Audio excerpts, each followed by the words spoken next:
미국 백악관이 우리 시간으로 오늘 새벽 세계 반도체 칩 부족 사태 해법을 찾기 위한 반도체 CEO 서밋 화상회의를 개최했습니다. 삼성전자를 비롯해 인텔과 GM 등 19개 글로벌 기업 관계자들이 참석했습니다. 이 자리에서 바이든 대통령은 중국과 세계의 다른 나라는 기다리지 않는다며 미국이 기다려야 할 이유가 없다고 밝혔습니다. 그러면서 반도체와 배터리에 공격적인 투자를 할 것이라고 말했습니다. 정철진 경제평론가 자리 함께했습니다. 어서 오십시오. 네, 안녕하십니까. 네.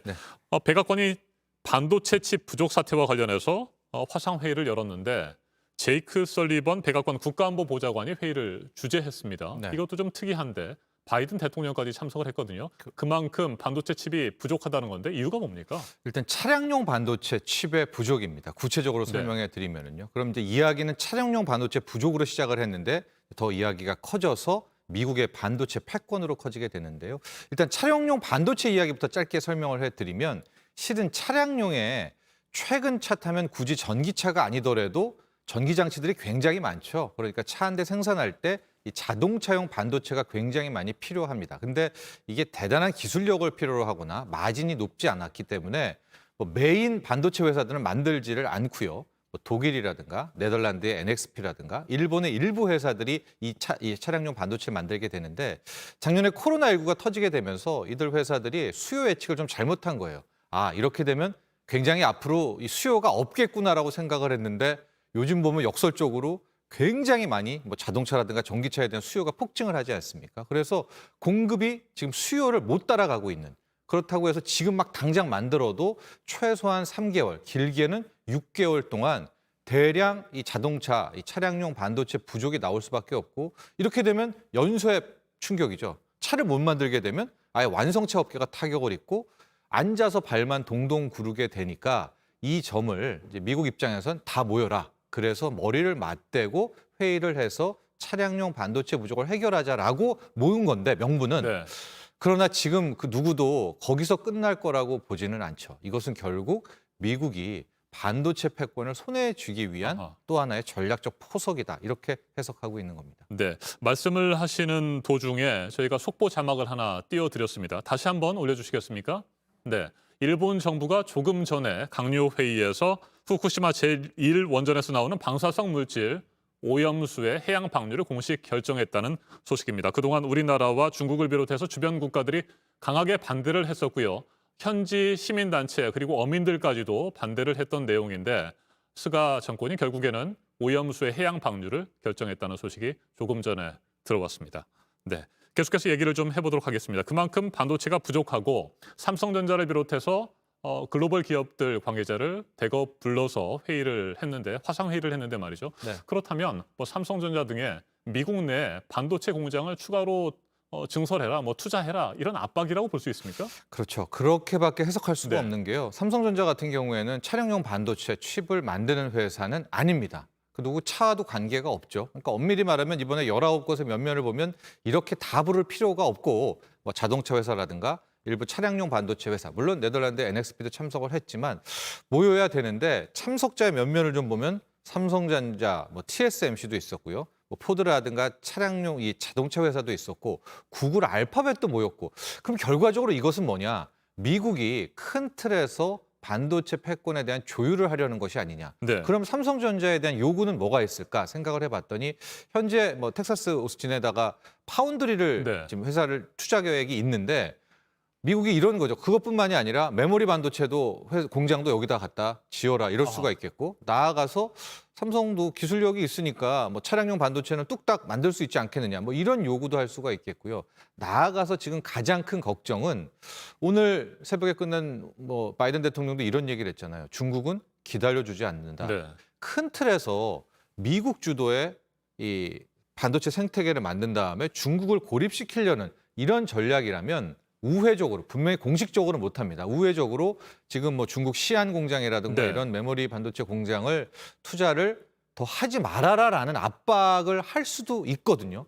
이런 식으로 우회적으로 압박을 하게 된다면 삼성전자 입장에서는 굉장히 곤혹스럽겠죠. 왜냐하면 현재 반도체 매출 부분으로만 보면 중국도 거의 40%를 차지하는 큰 시장이거든요. 그러니까 이런 미국과 중국 사이에 어떤 끼인 눈치 보는 입장으로 빠지게 될 가능성도 있고 현재 우리나라 반도체 업계가 가장 두려워하는 것도 바로 이런 대목입니다. 네.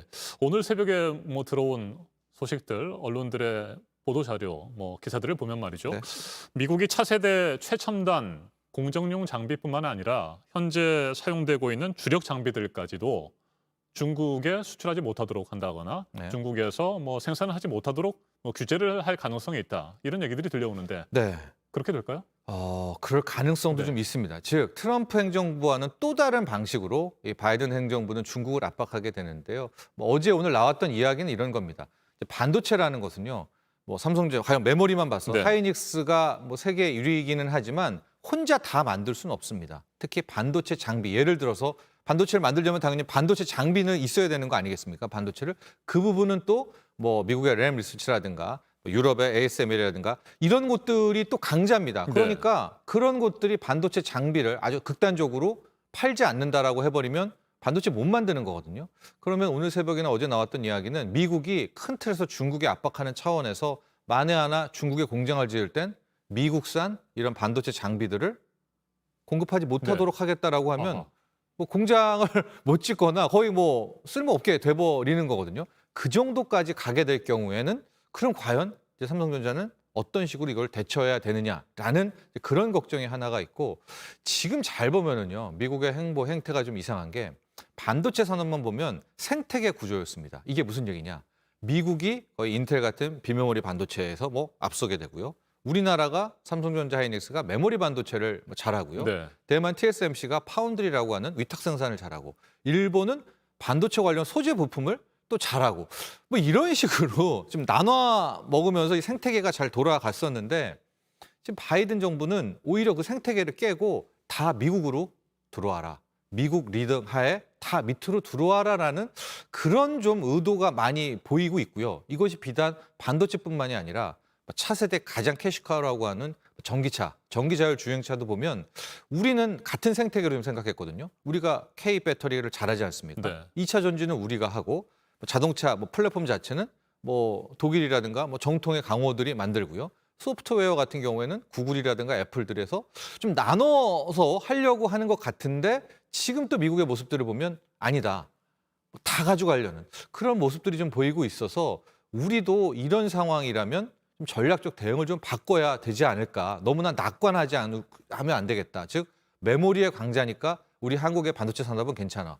2차 전지는 우리가 좀 잘하니까 괜찮아라는 낙관이 지금은 좀 분위기는 다르게 돌아간다 이렇게 보고 있습니다. 자, 그런데 우리 입장에서 보면 뭐 미국뿐만 아니라 중국으로부터도 압박을 받고 있잖아요. 네. 뭐 중국 측에서도 반도체 등과 관련해서 자신들 편에 서라 이렇게 요구를 하고 있고 정말 어려운 상황인 것 같습니다. 그렇습니다. 앞서도 말했지만 뭐 중국도 포기할 네. 수 없는 시장이고요. 뭐 반도체뿐만이 아니라 여러 가지로 우리 수출의 또 하나의 상대국 아니겠습니까? 아직까지 중국은 뭐 어떤 공식적인 입장은 보이지는 않고 있는데 이제 미국이 뭐 이것뿐만이 아니라 정치적으로는 쿼드 여러 가지가 연루가 되면서 완전히 이제 자신들의 편에 서라는 것이 노골적으로 드러나게 될 경우에 분명히 중국도 선다면 이런 식으로 보복할 거라는 압박 카드를 꺼낼 겁니다. 지금 중국이 먼저 쓰고 있는 카드는 역시 히토류거든요. 네. 예. 뭐 일단은 뭐 자국 내에서 히토류가 환경을 많이 오염하니까 환경 조사단을 파견해 가지고 지금 공장을 일부러 쉬어놓고 있습니다. 중국 같은 경우에. 그래서 뭐 히토류 같은 것들을 손에 쥐고 자기 편에 오는 회사들, 기업들만 히토류를 수출하겠다라고 또 이런 식으로 나오게 되면 우리는 한켠에서는 미국, 한켠에서는 중국 이 사이에 완전히 끼어 있는 그런 상황이기 때문에 저는 뭐 개인적으로 지금부터는 기업만 뛸 게 아니라 정부도 함께 뛰어야 된다는 이야기를 꼭 드리고 싶은 게 지금 미국의 행보, 중국의 행보가 아예 기업만으로 두지는 않습니다. 네. 예, 행정부들이 지금 아예 심판자 자격, 레퍼리들이 다 게임에 지금 뛰고 있거든요. 그렇기 때문에 우리도 이제 또 다른 차원에서의 좀 정부들이 함께 좀 발맞춰서 해서 하는 그런 상황도 굉장히 필요하다 이렇게 봅니다. 네, 미국과 중국의 반도체 패권 경쟁이 갈수록 치열해지고 있어서 우리 입장에서는 말씀하신 대로 뭐 양쪽으로부터 피해를 입지 않도록 노력을 해두겠습니다. 네. 정부도 함께 힘을 모아야 네. 되겠고요. 오히려 양쪽으로부터 저희가 뭐 더 추가적으로 이익을 얻는다거나 더 도움을 받는다거나 뭐 그럴 수도 있지 않겠습니까? 그렇죠. 우리의 이제 압도적인 기술력이 여기서부터는 관건입니다. 그러니까 모두에게 우리가 갑이 될 수 있는 만약에 길이 있다면 바로 그런 거죠. 너무나도 기술이 뛰어나기 때문에 이 회사 같은 경우에는 저쪽에 뺏기면 안 되겠다라고 할 경우에는 오히려 우리에게 서로 모셔가려고 네. 그런 당근과 혜택을 줄 수도 있고 뭐 어제 오늘 새벽에 일부 또 반도체 전문가들은 삼성전자의 기술력을 보면 오히려 뭐 압박보다는 뭐 이러이러한 혜택을 받을 것이다라는 좀 낙관하는 분들도 있는데 하여튼 뭐 기술력 끌어올리는 게 중요하고요. 전반적으로는 역시 이 둘국 사이에서 균형 아닌 균형을 또 잡아내는 것도 필요할 것 같습니다. 네. 위기를 기회로 만들기 위한 노력이 필요해 보입니다. 네. 여기까지 듣겠습니다. 정철진 경제평론가였습니다. 말씀 잘 들었습니다.